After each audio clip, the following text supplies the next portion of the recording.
Mummy papa એટલા મહેનતથી ઘર બનાવ્યા હોય, ઘરને મૂકી અને શહેરમાં ભાડે રહેવા વયું જવું છે. આવું જ છે બધું અત્યારે લોસ. કોઈને એવું નથી કે આપણા મમ્મી પપ્પા આપણી માટે આટલું કર્યું છે તો આપણે એને સાચવીએ, એને થોડુંક એમાં આગળ કંઈક નવું કરીએ. એ વસ્તુ કંઈ છે જ નહીં કોઈને, હે ને? સાચું હોય ને તો મિત્રો કોમેન્ટ કરજો.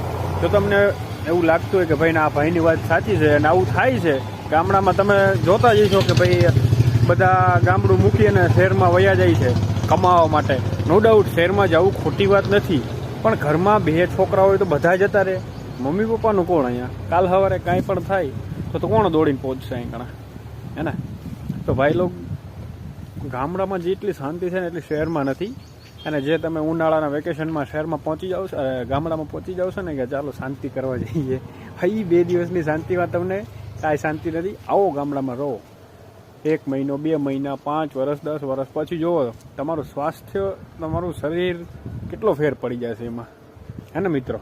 જો આ કેટલી સુંદરતા છે. આ સુંદરતા ગામડામાં જ જોવા મળે તમને, સિટીમાં ન મળે.